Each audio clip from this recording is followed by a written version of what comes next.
रामपुर नाम के गांव में एक चुड़ैल रहा करती थी। उस चुड़ैल के सुनहरे बाल थे। गांव वाले उस चुड़ैल को देखकर घबराया करते थे, पर चुड़ैल उनके साथ कुछ नहीं करती थी। उसी गांव में शोभा नाम की एक लड़की अपनी माँ जया के साथ रहा करती थी। उनका परिवार बहुत ही दीन था, इसीलिए गांव वाले उन पे ज्यादा ध्यान नहीं देते थे। जया जंगल में मिलने वाली लकड़ियां और सब्जियों को लाकर गांव में बेचा करती थी। यूं कमाए हुए उन पैसों से उनका गुजारा मुश्किल से हो पाता था। जिस दिन हो जाता उस दिन खा लेते, और जिस दिन नहीं हो पाता उस दिन शोभा को खिलाकर जया भूखे पेट ही सो जाया करती। जंगल में जाने से पहले जया ने शोभा से कहा, बेटा शोभा, मैं जंगल की ओर जा रही हूँ। तुम घर से बाहर मत जाना, किसी से बात मत करना। तुम अगर किसी से बात करोगी तो हमारे गरीबी का वो मजाक उड़ाएंगे और तुम बहुत दुखी हो जाओगी। ये मुझे पसंद नहीं है। तुम दुखी हो जाओ, ये मैं बर्दाश्त नहीं कर सकती। ठीक है माँ, मैं कहीं नहीं जाऊंगी। तुम्हारे वापस लौटने तक घर में ही रहूंगी। वैसे ही गांव में चर्चाएं चल रही है कि सुनहरी बाल वाली चुड़ैल घूम रही है। मेरा तुम्हारे सिवा कोई नहीं है। उस चुड़ैल ने तुम्हारे साथ कुछ कर दिया तो मैं अकेले एक पल नहीं जी पाऊंगी। इसीलिए कहीं मत जाना, घर पर ही रहना। और हाँ, थोड़ा चावल पड़ा है, मिर्च के साथ खा लेना। माँ, हर रोज मिर्च के साथ खाऊं? मैं मिर्च के साथ खा खा कर ऊब गई हूँ माँ। कुछ और नहीं है क्या? बेटा, हमें खाने के लिए ये मिला, यही बहुत है। खाने के लिए ज्यादा नखरे मत करना, चुपचाप खा लो। ये कहकर जया जंगल की ओर निकल पड़ी। उसके जाने के कुछ ही देर बाद शोभा घर में घूमने लगी। कुछ देर बाद शोभा भीतर से बाहर निकलकर आंगन में बैठी। तभी अचानक वहां पर चुड़ैल आ गई। शोभा के पास आकर वो उसे आवाज देने लगी, भूत, भूत, सुनहरे बालों वाली भूत। यूं घबरा कर वो चिल्लाने लगी, बेटा शोभा, मैं तुम्हें कुछ नहीं करूंगी। तुम्हें तो क्या, मैं किसी को कुछ नहीं करूंगी। इतना घबराने की जरूरत नहीं। ये सब गांव वाले मुझे देखकर क्यों घबराते हैं, मेरी समझ में नहीं आता। सभी मुझे देखकर अपने दरवाजे भीड़ लेते हैं। कहीं किसी के घर जाकर खाना मांगना चाहूं तो कर नहीं सकती। एक तुम्हारा दरवाजा खुला मिला तो मैं तुम्हारे यहाँ आ गई। इसका मतलब सब लोग जो कह रहे थे तुम उतनी डरावनी भूत नहीं हो ना, मुझे तो कुछ करोगे नहीं ना? यही तो मैं कह रही हूँ, मैं कुछ नहीं करूँगी। मुझे खाना खाए 1 हफ्ता बीत गया। तुम्हारे पास खाने के लिए कुछ हो तो दोगी? खाने के लिए माँ ने मेरे लिए थोड़ा सा चावल रखा है, पर उसे मिर्ची के साथ खाना होगा। क्या तुम मिर्ची के साथ खा पाओगी? अब इतनी भूखी हूँ कि खाना मिले तो काफी है, मिर्च तो मिर्च ही सही। ये कहकर शोभा ने चुड़ैल को खाना परोसा। चुड़ैल खा रही थी और शोभा उसे देखे जा रही थी। ये तुम्हारे बाल इतने सुनहरे चमकदार कैसे हैं? हमारी तरह काले क्यों नहीं? मेरे बाल कोई साधारण बाल नहीं है, जादुई शक्तियों वाले हैं। किसी को अगर कोई बीमारी हो तो मैं जब रात में सो जाऊं तब मुझे बिना बताए अगर मेरे बाल काट लो और उनके तकिए के नीचे रखो तो सुबह तक वो ठीक हो जाते हैं। ये बताकर चुड़ैल खाने लगी। आहा, इतना खाना खाकर बहुत दिन बीत गए। खाना देने के लिए तुम्हारा बहुत धन्यवाद। तुम्हें अगर कभी भी सहायता की जरूरत हो तो भूलना मत कि तुम्हारी एक सहेली है, सुनहरे बालों वाली चुड़ैल। ये बताकर चुड़ैल वहां से चली गई। सारा खाना चुड़ैल को खिलाने के बाद शोभा भूखे पेट रह गई। दिन भर के काम करने के बाद थकी हारी जया घर वापस लौटी। जया की ऐसी हालत देखकर शोभा चिंता करने लगी। माँ, तुम्हें क्या हो गया? ऐसी हालत में क्यों हो? आज बहुत थक गई हूँ। पूरा जंगल छान मारा, इतना घूमी हूँ, फिर भी मुझे पूरे जंगल में कहीं लकड़ियाँ नहीं मिली। मुझे खाना खाए बहुत दिन हो गए ना, इसलिए ऐसा लग रहा है। कुछ देर आराम कर लेती हूँ। ये कहकर वो सो गई। ये मैंने क्या कर दिया? घर में रखा खाना अगर मैं माँ के लिए रखती तो अच्छा होता, पर उस चुड़ैल की हालत भी माँ जैसी ही थी। उस चुड़ैल ने कहा था कि मदद की जरूरत हो तो उससे मांग सकती हूँ, लेकिन उसी के पास खाना नहीं था तो वो मेरी क्या मदद करेगी? समझ में नहीं आता क्या करूँ। ये सोचकर शोभा दुखी हुए जा रही थी। कुछ देर बाद वो अपने माँ के पास गई तो उसे देखकर घबरा गई।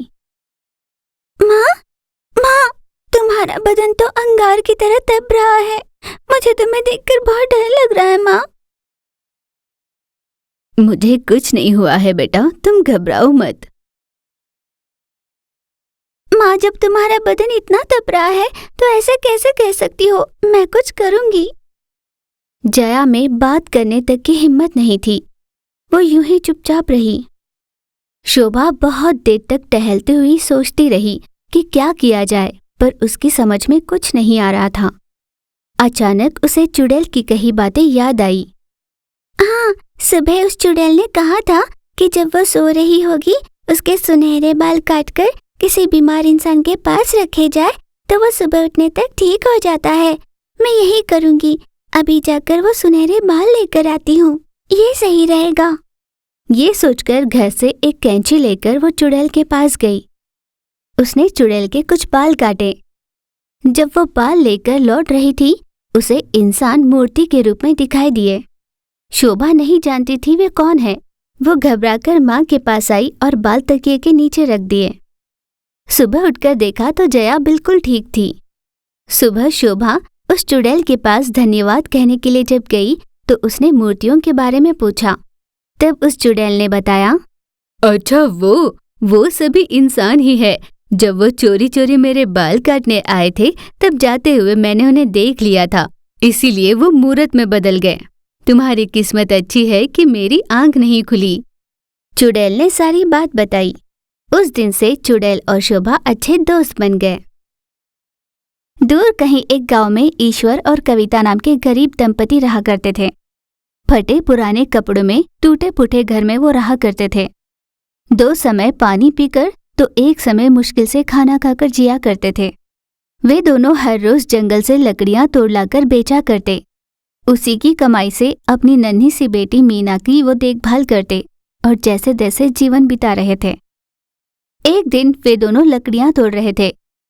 तभी तिरुपति नाम का एक आदमी वहां पर आया। ईश्वर और तिरुपति ने एक दूसरे को देखा और पहचान गए। वे दोनों बहुत पुराने दोस्त थे। तिरुपति ने उससे कहा, बड़े बरसों बाद मिले, आज भी तुम लकड़ियां ही तोड़ते हो? यही तो मेरा काम है। उस पर तिरुपति ने कहा, लकड़ियों को बेचकर आए पैसे क्या काफी होते हैं? कहाँ काफी होंगे रे, बस जैसे तैसे ढकेल रहा हूँ। भगवान की दी हुई जिंदगी है इसलिए जी रहा हूँ। जीना चाहिए पर गरीबों की तरह नहीं, अमीरों की तरह। उस पड़ाव से हम बहुत दूर है दोस्त। सही कहा, मैंने इस जंगल के बगल में ही एक वुड फैक्ट्री लगाई है। तू ये लकड़ियां तोड़ने का धंधा छोड़कर मेरी फैक्ट्री में काम कर ले, मैं तुझे अच्छा वेतन दूंगा। ज्यादा वेतन वाली बात सुनते ही कविता और ईश्वर को आस जग गई। उस दिन लकड़ियां तोड़कर वे दोनों घर की ओर जा रहे थे। कविता ने रास्ते में कहा, सुनिए जी, जो बेटी ने कहा, क्या आपने उसके बारे में कुछ सोचा? चाहे जितना भी सोच लो, हाथ में जब पैसे ही नहीं तो क्या फायदा। तुम किसी तरह मीना को अपने हालातों के बारे में समझाओ। हमें उसे समझाना नहीं चाहिए, बल्कि हमें उसे समझना चाहिए। बेटी बड़ी हो रही है, अब भी अगर वो फटे पुराने मैले कपड़े पहनेगी तो अच्छा नहीं लगेगा। आप भी तो सोचो।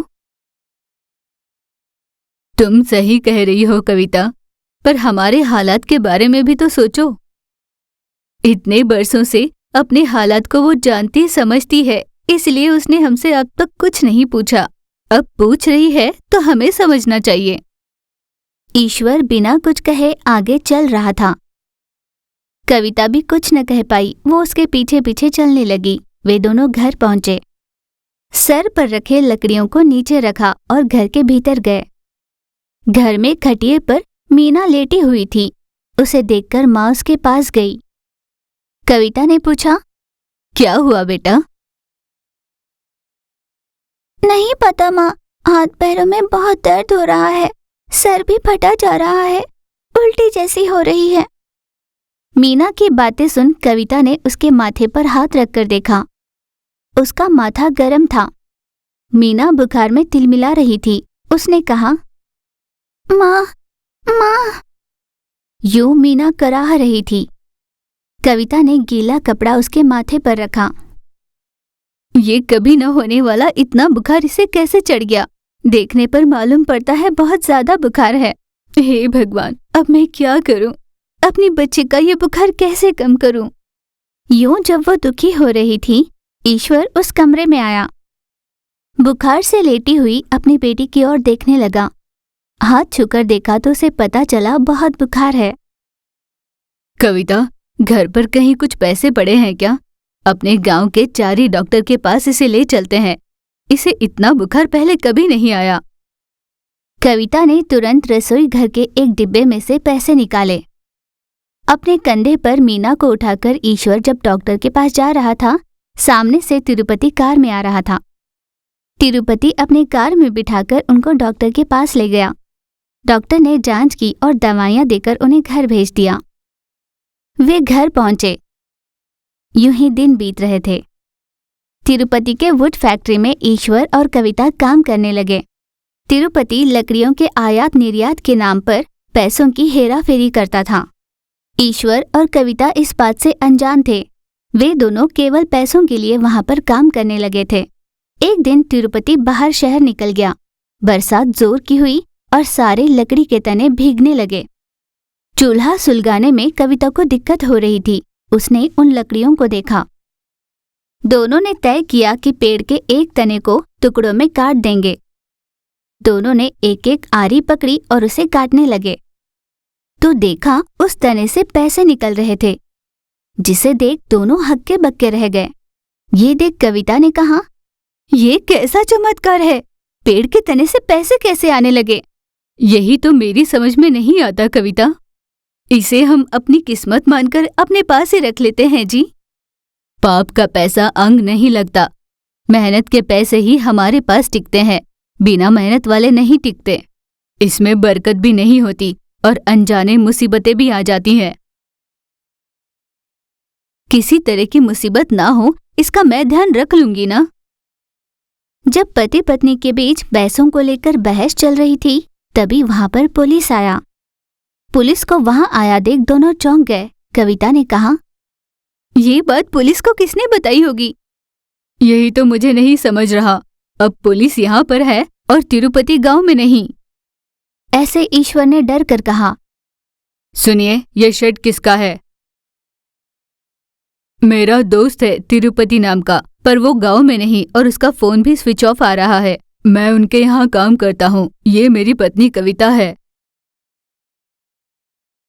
अपने दोस्त को ये बात मत बताना कि हम यहाँ आए थे। वो एक बहुत बड़ा स्मगलर है। उसे पकड़ने वालों को इनाम मिलेगा। ऐसा कहकर पुलिस चला गया। 2 दिनों के बाद तिरुपति वहां आया। ईश्वर ने उसको इत्तलाह की। सरकार के मिले इनाम में वो दंपति अब खुश रहने लगे।